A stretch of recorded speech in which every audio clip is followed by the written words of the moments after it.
Doing what we always do. We are rolling up some eggs, getting them ready to ship out. Now, we do this Monday, Tuesday, and Wednesday. We don't really like to do it on Thursday and Friday because of business days on the actual USPS or the UPS. So, I like to send them out Monday, Tuesday, or Wednesday. We get egg orders from all over the United States. All you have to do is message me on our Facebook page, Paragon Hatchery. Now, I am going to stop selling hatching eggs on June 30th. So come June 30th, it's just too hot around here. Oklahoma weather is just so disgusting. We're just trying to survive, you know? All our breeders get really, really hot. We're trying to bring them cool water, fresh fruit, mist them down a bit. It's just so hot that we're not really gonna focus on eggs and fertility and breeding. It's just not fair for the girls. So come June 30th, there will be no more hatching eggs leaving Paragon Ridge Ranch. And that will happen in a week.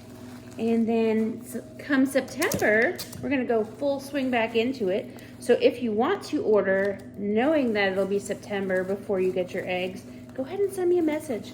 I would love to get your message. I will write it down.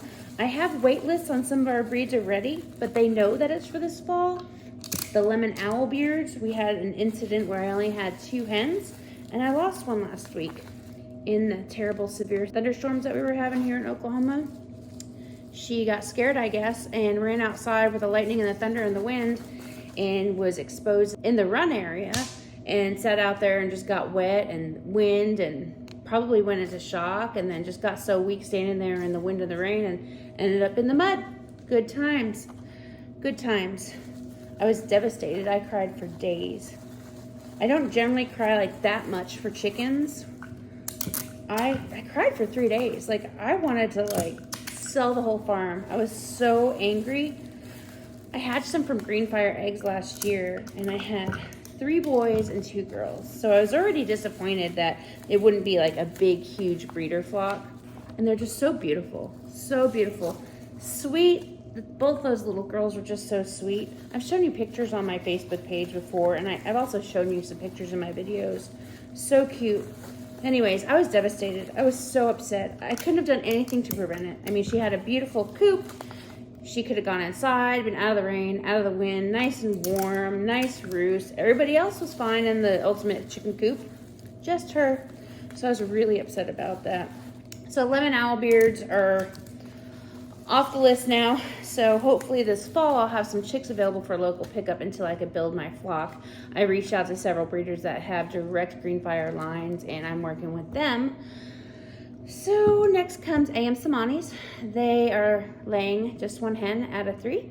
I'm not quite sure why. They are younger, but I'm building my flock from them. So come fall I'll have the AM Samanis. I'm checking fertility right now on my Indio Gigantes. They're so cute. They're actually living in my backyard. That's the biggest run coop area I can give them is my backyard. And they love it. They have free range, all the grass, all the shade. We feed them, water them back there. We have like a canopy tent. We have a little nest box out there for them. They're doing really, really well. After that, Vorworks. Vorworks are in full swing. I've been selling eggs, selling babies like crazy. The double silver lace barnabuilders, selling eggs, selling babies like crazy. Ermines. I am caught up on all my ermine hatching egg orders. Now I have tons of babies growing out. Ermines are Americanas and they do take longer to lay. So I'm expecting them to lay this coming fall. Faverolles, they stop laying. However, I've got about 10 girls and 3 boys growing out. They should start to lay in about August. So this fall I should have an abundant amount of Faverolles. Coronations, they are laying great. I have a lot of orders. I continue to get really big orders on my Coronation Sussex eggs. They are amazing. That is our most favorite breed here on the farm. Absolutely love them. So that's kind of what's going on here. We're kind of winding down on the egg sales next week for Paragon Hatchery, but that doesn't get rid of all the expenses. We spend over $1,000 a month on chicken feed. So just because I'm not selling hatching eggs doesn't mean that we're not feeding them and taking care of them. Of course we are. That's what our business is. That's what we do here on the farm. So we're going to be feeding them and not having any income from them. I do have lots of babies growing out. So the plan with that is The chicks that haven't sold each week, I grow them out to about 8 to 12 weeks until I can determine what are pullets. And then we're gonna be selling pullets. We're gonna be selling trios and quads coming this summer. So that should help kind of balance out and maybe pay for half the feed for the summer. I don't know, I hope so. There's really not a lot of money to make in this. It's really a labor of love. In the spring, it feels like you're making some money on it because you have such a high demand because everybody wants spring chicks and spring hatching eggs. But unless you go big, you're not really gonna make a lot of money. So the demand is high. We constantly are thinking, doing, working. Jeremy busts his ass every single day for hours in this 100-something degree heat, taking care of all the animals. I'm in here advertising, packaging, talking to customers, meeting customers. We love it. I love the chickens, but there's also other things that happen around here. We have a full ranch. We have kids. I have a YouTube channel. So the demand in my heart, in my brain to make a video is every single day. And I would love to make a video every other day. That really is my goal. That's kind of what I try to work towards. Then life happens. So it's summer break. Parker's out of school, doing lots of video game playing, like always. He's picked up a couple lawn mowing jobs. He's also done some weed eating jobs. And he's really a great help around the house.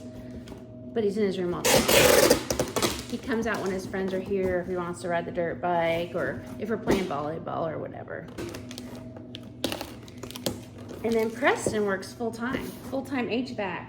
He is done with school, it's summertime. He works full-time. Sometimes he works 8 or 9 at night. Sometimes he gets off at 5. So any evening that Preston actually comes home and isn't hanging out with his friends, we try to free up our evenings to spend time with the kids, whether it be going out on the side-by-side, checking out the pond, playing cornhole. We got cornhole now, playing cornhole. They absolutely love to do that. So we're trying to like find that season in life where the kids are older and don't really want to hang out with us, but we're like available for them at all times, like always, like any parent, but they don't want to really hang out with us. So we kind of are nagging them to hang out with us or to be home, and then try to make fun things to do. Because they're teenagers and we're not fun, their friends are more fun. We haven't got to go fishing or anything fun like that this summer yet. That would be a great time. It's kind of more of a weekend thing, but with all the rain and the flooding that's been going on, the rivers, the lakes, everything is super full. They're letting out a lot of the lakes. And then you see reports for E. coli and all this nasty green algae, and it's just like, when are we gonna get a chance to go to the lake? It went from raining nonstop, so you can't go to the lake. You can't fish, you can't swim, you can't do anything enjoyable because it's pouring and thunderstorming, to straight over 100-degree weather every single day. So you seem to be stuck in the house in the summer, except when taking care of animals. We are big outdoors people. All we ever do is want to be outdoors. So whether it be taking care of the animals, brushing out the cows, hanging out with Donkey, talking to the turkeys, jumping the side-by-side, run around the property. It's so cool because whenever it's really hot out and you drive underneath the trees on all the trails, it just feels like 20 degrees cooler. Last night we went and checked out the pond together, just me and Jeremy had a beer. It was a good time. Just drove around a little bit, go get the mail, go take the trash out. Just small things like that are always enjoyable. That's one thing that I do love about the summer. And I made a pool. You guys, I made my own pool and everyone's making fun of me. They're saying it's not really a pool, but it's my pool. I need to show it to you.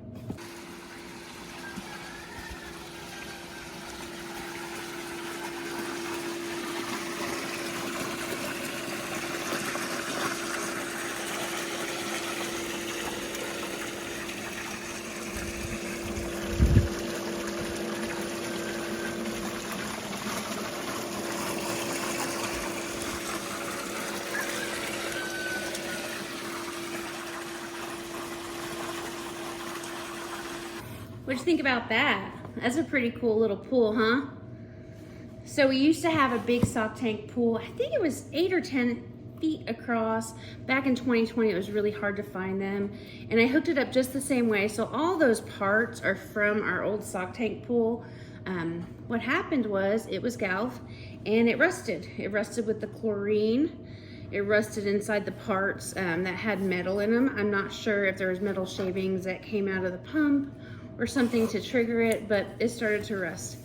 So I let it go and it just was rusty. I have a video I'll put right here when it was rusty. So Jeremy grinded it down, got it all prepared. We did the alcohol, we did everything we needed to do, and then I did a compound mixture, which is like a self-leveler that was this bright blue. It was really, really cool. I'll put a link down below so you can see it. And I did it in the heat of the summer and I didn't get it fully coated, so it didn't really do that well. Just in some little spots where I didn't double coat it because it was drying so fast, some of that rust came through, so there was like kind of little areas of rust. That is the stock tank that you see us using right now for our trough inside the barn for the grow out chickens. So you've seen it already on some of our last videos when we showed you all of our grow outs in the barn. So that's my pool. Guess what? It doesn't cost a lot of money. I had all the parts here ready. I had the chlorine, I had the filter, I had the fountain, I had the pump, so it didn't cost me anything. So that's called a free pool. That is perfect for me because when it's hot outside and you're doing things, it's nice to just dip in, get wet, wet your hair, go right back to work. It cools you down and makes you feel completely relieved for another 10 minutes around here in Oklahoma. But don't make fun of me. I love my pool. We got these all packaged up and ready to go. Jeremy is an expert at doing the double boxing, so he'll take this box, he'll tape it up for me, and then he will put it into that bigger box. And he makes his own little self-suspension system that works excellent. We have only ever had one broken egg out of all the shipments this year. One broken egg that a customer had. Not quite sure how it happened. They did say it was on a corner of impact. However, we use UPS now and we have not had any incidents. We have quick shipping, we have safe eggs, and we have really good hatch rates. So, one done, one to go. On to our second batch of eggs that need to be shipped out today. We're actually shipping 3. Jeremy already packaged up the first one before he went to the feed store. So I am packaging up the last one now, and then we will head to UPS. So one thing I wanted to talk about here on the hatchery side of things is I focused this year primarily on hatching eggs. So we are NPIP certified. We can send hatching eggs anywhere in the United States, continental US. We are allowed legally. We have a license to do that. We've had a really great, like I said, success with hatching. We have some really great, amazing customers. Now, when that dies down, I hatch more chicks each week. So whenever the eggs don't sell, whatever's left on Tuesday, or people back out on me, which does actually happen a lot. People will get on my list or order, and they completely like ghost me or back out on me, and it's frustrating. It's just people that don't really know how to communicate or don't understand that this is a business. This is a business. This is how we're trying to provide for our family. And believe me, there's not a lot of money in it. So it's not a great full-time job. It is something from my heart. We want it to be on a scale that would make more money. We want it to be on a bigger scale, and that's every single year what we're working towards. You see our videos, you see what Jeremy and I talk about, you see the ultimate chicken coop, you see all the things we're doing, the rare breeds, all that good stuff. But one big thing is the outlet for the hatching eggs, the outlet for all the chicks that I hatch every single week. You know, if I hatch 100 chickens, and I only sell 10 every week for people that are just loving certain breeds and they want to come here to our area because it's local pickup only, then that's great. They come and they pick them up. But so if I sell 10 out of 100, that leaves me about 90 chickens every week, right? So every week, 90 chickens, week after week after week. I probably have 1,000 chicks, you guys. I probably have 1,000 chicks in brooding or outside growing out. That's ridiculous. So is there an outlet for the chicks? In your area, in my area, there is. You just have to get creative. So I sell a lot of hatching eggs. In the spring, I sell a lot of chicks. If I don't sell the hatching eggs, I have more chicks. I'm providing now for next year a lot of chicks and a lot of hatching eggs. We're growing, we're expanding, that's what we're doing. So then now I have all these chicks coming out of the incubator every single Tuesday, and not many sell because it's not chick season. It's the middle of the summer, right? So there's chick season in the spring and there's chick season in the fall. You get spring eggs so they could lay in the fall. You get fall eggs so they could lay in the spring. That's how it works. So if you got eggs or chickens right now, sorry, eggs or chickens. If you got eggs or baby chicks right now, they will be laying around Christmas. That is kind of how it works. It is June. That's 6 months. Most of my breeds I get to lay about 5 to 6 months. Some don't. Americanas take about 9 months. I'm working on it with our standards of breeding, and I'm working on it with the different Americanas that I have here. But it all has to do with nutrition and how you treat your hens and how healthy your babies are. And it has to take a few generations for them to get used to that and to be the utmost health and the utmost fertility, all the good things that we work on. So the outlet. So now I'm not going to have an outlet for eggs because I'm going to take a break on eggs. So now I don't have an outlet on chicks because they continue to hatch in my incubators and it's just not chick time right now. So what happens? I'm going to grow them out. We are growing them all out.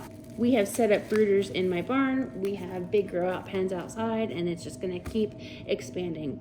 So if I have 100 chicks a week, 90 chicks a week, whatever, 50% of them are going to be a boy, right? So then I have 50 chicks, 50 female chicks, and then we grow them out.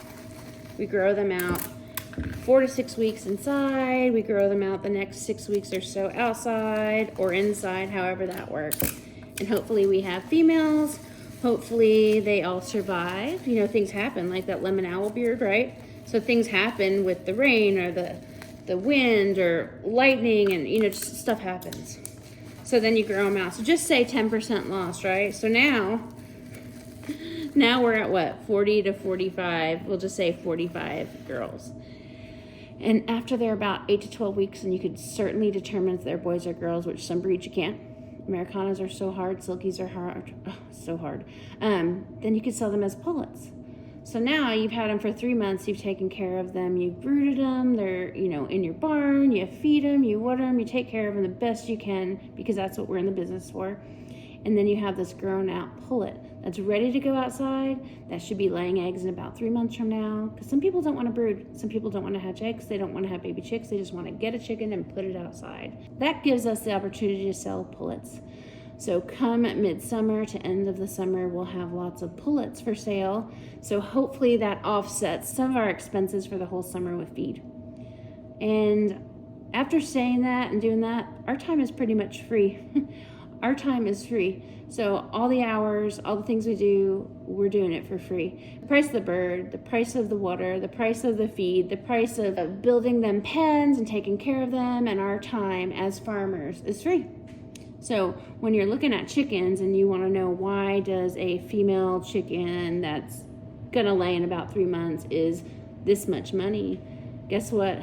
It really should be this much money because the time and effort it takes for a small farmer to do this for you. Be mindful whenever you're buying pullets or laying hens from farmers that have put all their time and energy and their hopes and their love into these chickens, into these eggs, into these chicks that they're selling to you. They're not a mass-producing commercial breeder like Myers or Hoover or all these things. So be mindful to that. We're here to help you. I get lots of questions, and I do like to answer them. And I got lots of questions from people that just really have absolutely no knowledge of chickens. Those questions take a little bit longer, and I'm always here to answer those for you. I seriously, in the really, really busy time, I get more than 100 messages a day. And so that's 100 people that I'm going back and forth with, and it's just question after question after question. And then some questions are, hey, I want these chicks, when can we meet? And those are the easy questions, and we're here for that too. But just a little education on chicks, the chick business, how to treat your breeders, how we treat our customers, because customer service is number one. Of course, after the health of the breeders and the chickens and the love that we have for everything chicken around here. So again, if you have questions, put them below, comment below. I would love to answer your questions. Today is a very different type of video. I just wanted to bring you along while I'm doing my regular things that we do around here in the beginning of the week. I hope you enjoyed it. I hope you'd like to see a little bit of like more of the inside of our lives and what we do day to day. But if you guys haven't already, please hit subscribe. Please like this video. And if you really like the video, share it. Share it on your socials, share it with your friends, share it with all your chicken people. Go to Paragon Hatchery on Facebook. Check out all our baby chicks and our egg pictures. They're so cute. Share there. Share our page with all your friends. I post some pretty cool videos of our birds, things that you won't see on YouTube because it's just part of our daily life. So check us out there. But I hope you guys have a great rest of your week. Thanks for following along with us. See you later. Bye-bye.